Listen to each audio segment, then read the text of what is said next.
السلام علیکم۔ Class 9 اسلامیات chapter number 5 سورۃ انفال۔ ہم سورۃ انفال کا مطالعہ کر رہے تھے۔ سورۃ انفال آیت نمبر 40 تک ہم نے پڑھ لیا تھا۔ آج آیت نمبر 41 ہم پڑھیں گے۔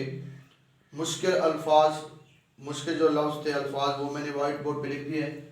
وَاعْلَمُوا اور جان لو، غنیمتم مال غنیمت، وا کا معنی ہوتا ہے اور جان لو، وَاعْلَمُوا غنیمتم مال غنیمت، خُمُسَہُ اس کا 5واں حصہ، خمس 5 کو کہتے ہیں، انزلنا ہم نے نازل کیا، یوم التقى الجمعان جس دن دو قومیں آمنے سامنے ہوئیں۔ اس میں ایک لفظ یوم الفرقان بھی آیا ہے، یوم الفرقان فرق کرنے کا دن، اور یہ یوم بدر کی طرف اشارہ ہے۔ تو یہ مشکل الفاظ تھے۔ اب ہم اس کا مطالعہ کرتے ہیں۔ آیت نمبر 41 کا اللہ تبارک و تعالیٰ نے ارشاد فرمایا وَاعْلَمُوا اور جان لو۔ آپ اپنی بک کھولیں اور دیکھیں آیت نمبر 41۔ وَاعْلَمُوا اور جان لو، انما بے شک جو کچھ، غنیمتم مال غنیمت میں سے، من شیئن ان میں سے جو چیز بھی ہے، مال غنیمت میں سے جو چیز بھی ہے وہ مال غنیمت، فَأَنَّ لِلَّهِ پس اللہ کے لیے، خُمُسَہُ اس کا 5واں حصہ، وَلِلرَّسُولِ اور رسول کے لیے۔ اب یہ جو احکامات اس آیت کے اندر آ رہے ہیں وہ مال غنیمت کے متعلق ہے۔ مال غنیمت کیا ہے؟ یاد رکھیں، مال غنیمت جو ہے یہ وہ مال ہے جو کہ مسلمانوں اور کافروں کی جب جنگ ہوا کرتی تو جنگ کے دوران جب کافر شکست کھا کے بھاگ جاتے تو پیچھے اپنا مال چھوڑ جاتے، تو جو مال چاہے تلواریں ہوتی، زر ہوتا، سامان ہوتا، یا ہتھیار ہوتے، یا ان کی کوئی جائیداد کے متعلق یعنی کوئی چیزیں ہوتی جو مثال کے طور پر زیورات ہو سکتے ہیں، یا اس کے علاوہ گھوڑے ہو سکتے ہیں، اس کے علاوہ کوئی چیز جو ساتھ وہ لائے ہوتے تھے، ان میں سے کوئی جو چیز بھی چھوڑ کے جاتے وہ ساری چیزیں مال غنیمت میں شمار ہوتی ہیں۔ تو مال غنیمت ان کے پاس ریور ساتھ ان کی بکریاں، بھیڑ بکریاں، جانور وغیرہ ہوتے تو وہ بھی مال غنیمت میں آتے ہیں۔ اب اس کے بارے میں حکم دیا جا رہا ہے۔ پہلے نبی علیہ السلام سے پہلے جو انبیاء علیہ السلام ہے، مال غنیمت ان میں بھی ہوتا تھا، لیکن ان کے لیے حکم اور تھا، ان کے لیے حلال نہیں تھا۔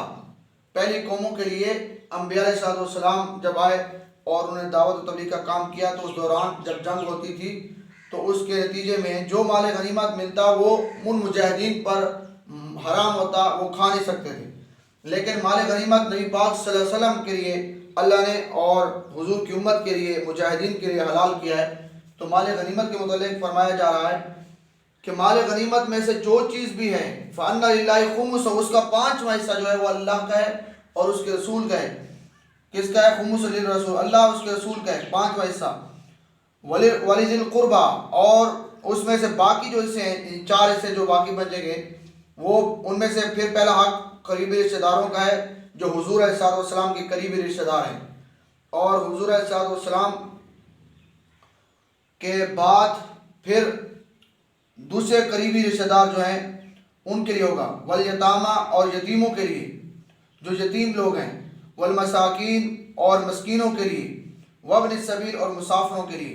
یعنی ایک حصہ اللہ رسول کا ہے اور باقی حصہ جو ہے وہ حضور علیہ السلام کے قریبی رشتہ دار، حضور کے اہل بیت، حضور کے خاندان کے جو لوگ ہیں جو مسلمان، ان کے لیے۔ والیتامہ اور یتیم جو لوگ ہیں، اور وہ یتیم اگرچہ حضور کے خونی رشتہ دار ہیں یا عام مسلمان ہیں، ان سب کے لیے، سب یتیموں کے لیے۔ والمساکین اور جو مساکین لوگ، محتاج غریب لوگ ہیں، ان کے لیے، چاہے حضور علیہ السلام کے قریبی رشتہ دار ہیں یا عام صحابہ میں سے یا حضور کی امت میں سے جو لوگ۔ والمساکین وابن السبیل اور مسافروں کے لیے۔ تو مسافر جو ہوتا ہے ان کے لیے بھی ہے، یہ اللہ رسول کا حصہ ہے، اور ان میں سے 4 حصے، ایک حصہ اللہ رسول کے، باقی حصہ جو ان لوگوں کے لیے۔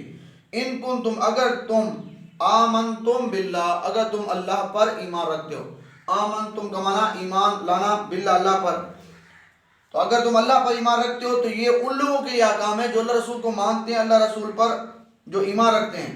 وما انزلنا، اور فرمایا جو ہم نے نازل کیا، علی عبدنا، اپنے بندے پر، اپنے بندے خاص، یعنی نبی پاک صلی اللہ علیہ وسلم کی طرف اشارہ ہے کہ جو ہم نے اپنے بندے خاص نبی پاک صلی اللہ علیہ وسلم پہ جو نازل کیا تھا وہ قرآن تھا۔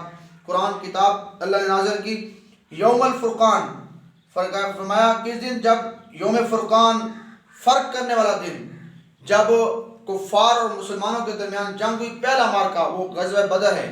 تو اللہ نے غزوہ بدر کو یوم الفرقان کہا کہ یہ فرق کرنے والا دن ہے کہ کافر اور مسلمانوں کے درمیان بڑا واضح فرق ہو گیا کہ اللہ کن کا حمایتی ہے، اللہ مسلمانوں کا حمایتی ہے، اللہ نے مسلمانوں کی مدد کی اور کافروں کو شکست دی۔ تو اس طرح اللہ نے کفر اور مسلمانیت کے درمیان بہت بڑا فرق کر دیا۔ تو یہ اس لیے یوم الفرقان، یوم بدر کو کہا گیا۔ اس کی طرف اشارہ ہے کہ یوم الفرقان جس دن اللہ تبارک و تعالیٰ نے یہ احکام نازل کیے اپنے بندے خاص پر، وہ یوم الفرقان دن تھا۔ یوم التقى الجمعان، اور جس دن التقى الجمعان، دو قومیں، دو فوجیں جب اپنے آمنے سامنے ہوئی میدان بدر کے اندر، اس کی طرف اشارہ کیا جا رہا ہے یوم التقى الجمعان، جس دن دو قومیں آمنے سامنے ہوئی، ایک قوم مسلمانوں کی، ایک قوم کافروں کی۔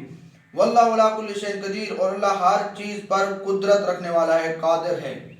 تو یہ آیت نمبر جو ہے 41 اس طرح ہم نے پڑھ لی ہے۔ یہ مطالعہ آپ پڑھیں گے، ریڈ بھی کرنا اور یاد بھی کرنا ہے۔ السلام علیکم۔